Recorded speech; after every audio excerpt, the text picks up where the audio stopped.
How's it going, Pool Fam? I'm Alex. This is Cory, Pools by Cory. How are you, Alex? Doing pretty good. And you? Not too bad. Not too bad. What are we doing today? Today we're going to talk about chemistry. Chemistry is kind of the big section we talk about in pool school, especially if you've never been around a pool or a hot tub before. Why do we talk and spend so much time with that, Cory? Well, because chemistry can mess your pool up, right?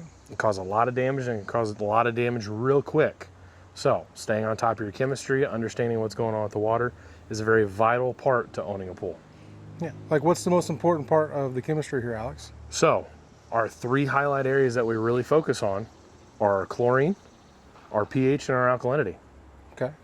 Those are kind of your three main chemicals or levels that we are always either concerned with adjusting or making sure they're there in the water to ensure safe and healthy water and not mess you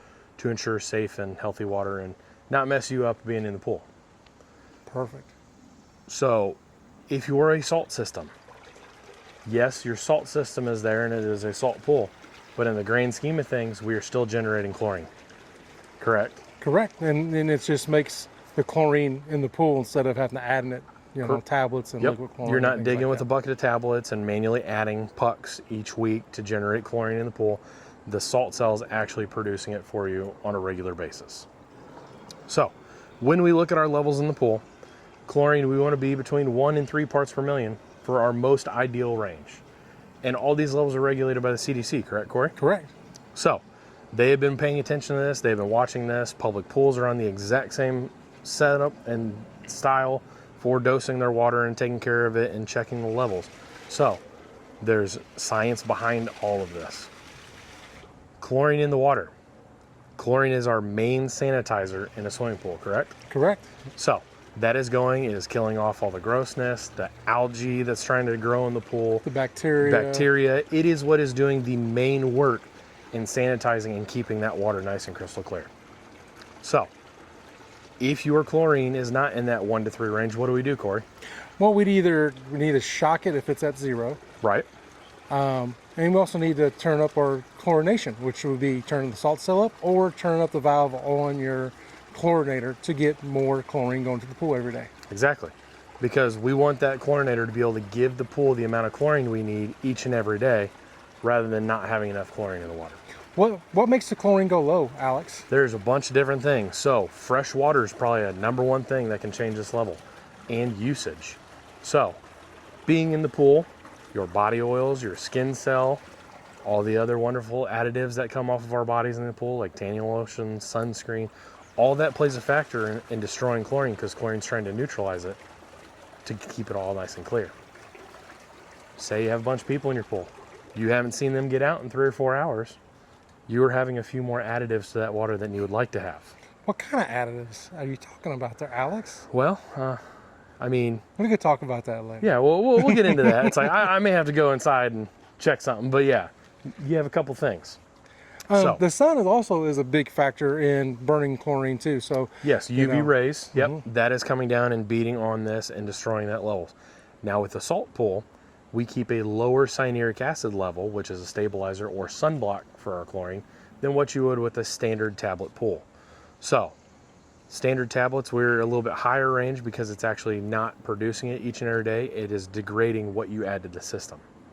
So with it producing each and every day, we know that sun's going to beat down on this water. It's going to degrade that and stuff and reduce our chlorine level. So we're just checking and make sure our system is operating appropriately, giving us the amount of chlorine we need. Yep. And there's also a couple other things that could burn chlorine, like phosphates and nitrates and things like that get in the water, right? Phosphates is a huge thing that we are dealing with. So phosphates food for algae. So that level will tick up and up and up, and we're seeing that in fertilizers, landscaping, source water specifically now. So phosphates are being added into that. So anytime you add water to your pool, you're slowly bringing that level up. Some areas have a little bit higher level than others, and it could jump quickly. It's also found in laundry detergents. So there's a bunch of different areas that are actually adding up to the water. We want to try to keep that level down as low as we can to prevent the algae taking off and growing and just destroying all of our chlorine. So chlorine's that big factor in sanitizing and keeping your water clear. So if your water's not staying clear and all that stuff, Very first thing you want to do is try to get chlorine in that water as fast as you can to start clearing that system up. A couple different ways you can do it. You can do it with liquid, like we talked about, on a chemical form. You can do your salt system, or you can even do a powdered chemical if you feel comfortable with your powdered chemical. Perfect. You know, let's go ahead and test some water, Alex. So you can do test strips, dropper strips, all that stuff. You're going to get the same thing. And looking at this right here, it gives you ideal ranges and good and low and high for each different level. So as I'm testing this water, we're going to dip that down there, get it all nice and wet. Hold it up here, and I'm going to start reading. And as that's changing, we are right there in about that 1 range. So 1 is plenty for this pool to keep it nice and clean and clear. It keeps that water sanitized and stuff. I know Cory uses his pool quite frequently and stuff and never has an issue with clouding and all that stuff. Each pool is going to be slightly different. So it's going to depend on usage and how often it's in the sun and all that stuff. But as long as you're in that range from 1 to 3, you're in that target range of where you want to be at. Perfect. What about pH? What's going on with the pH, Alex? pH is a big one we want to talk about now. So reason being, pH and alkalinity, those two chemicals right there, levels, can cause the most damage into your pool. So on our pH, we want to be between 7.2 and 7.6 for the most ideal range. If you are operating a salt system, however, you can operate a little bit lower, right about 7.0 to 7.2. So a wonderful byproduct of our salt system is called calcium carbonate. It's a white, dusty, flaky substance, goes back in the pool. If you touch it real hard and quick, you will see it disappear real fast. That comes, we've been noticing more and more when our pH and alkalinity are on the higher side of the scale. So keeping that pH down helps with that with the salt system.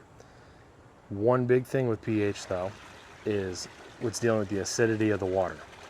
So say we're down under 7.0, so we're no longer neutral anymore, we're now acidic. What happens with acidic water, Cory? So it's more like acid. Exactly. So you are making that water more like acid than comfortable to be in. So if your skin's starting to itch, your eyes are burning, that is a dead indicating factor that your pH is off in the pool and you need to adjust it.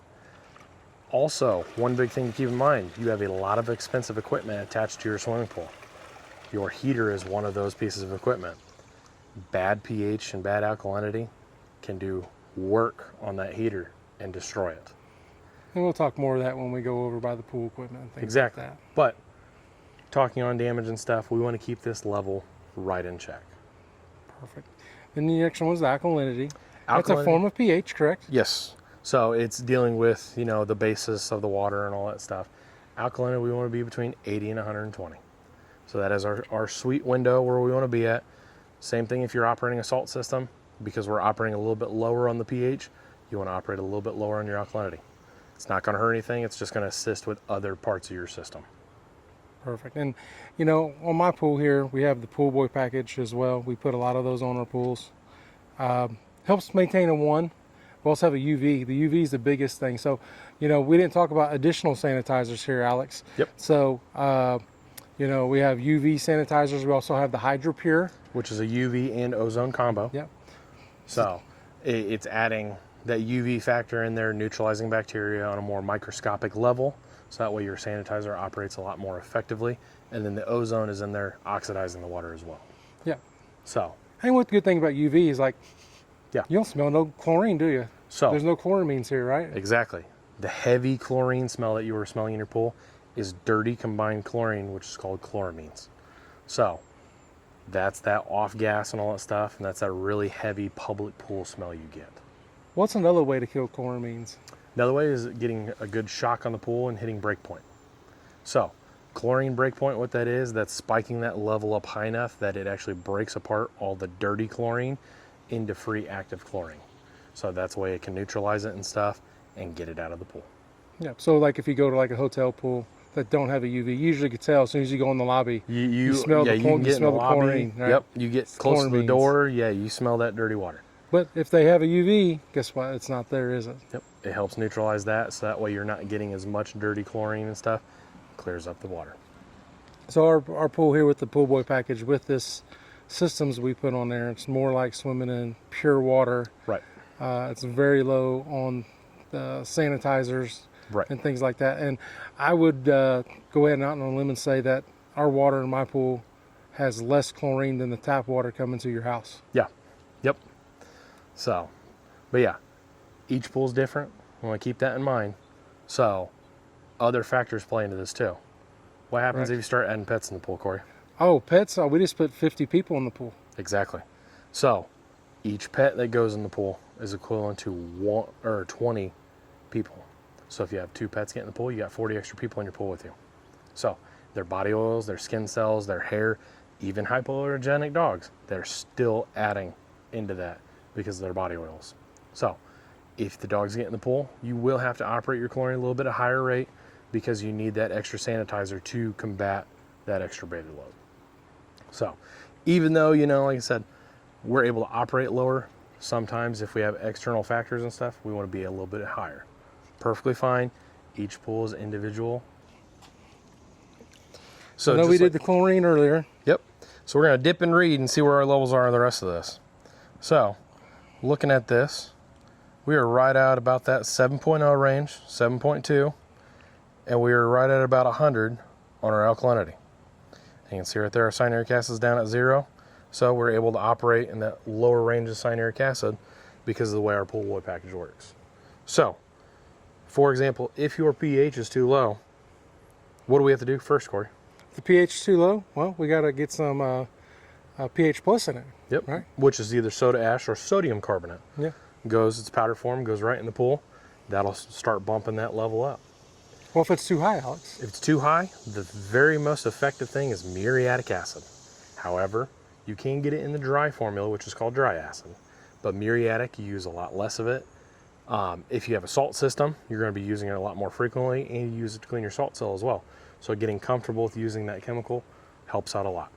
And this pool is balanced because it has a acid feed system. Yes, it does. Because it has the pool boy package on it, so Yes. it keeps it down in that range for me. Yep, with the pool boy package and the acid feeder, you actually can set exactly where you want your pH to be set at, and it will pump acid in as soon as it starts realizing that the system is higher than your set point, and it will microfeed acid into the pool until it brings that level down consistently. Yeah. So it works a little bit more efficiently, keeping that pH and alkalinity balanced rather than letting it spike up and do huge jumps back and forth.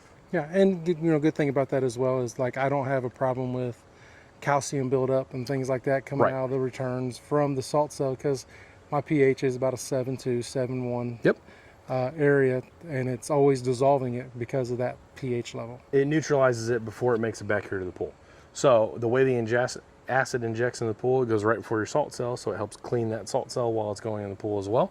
So that way it's not getting back here and present more frequently. How do you adjust your alkalinity? So if your alkalinity is on the low side of things, it's sodium bicarbonate or bicarb. In a big old pinch, if you're really struggling, baking soda will do it too. Awesome. So the powdered chemical goes directly to the pool water. Let it dilute, blend it up, stir it up with your brush and stuff. Give it a chance to actually work and then test it again. And sometimes this could cloud the pool up too. pH and alkalinity up are both notorious for clouding the pool.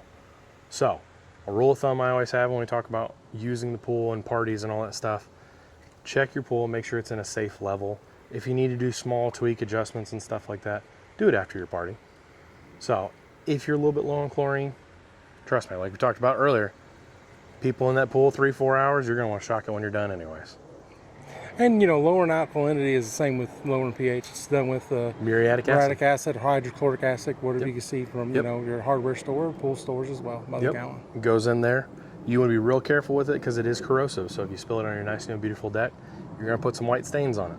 So you want to get real down close to that water and gently pour your acid into the pool each and every time with that in. Now, if you have a pool boy package and you opted for that, it'll go directly in your acid tank. What's one big thing to keep in mind, Corey, about liquid chlorine and muriatic acid? And I can tell you firsthand. So they're not very good when you put them in the same container or mix them.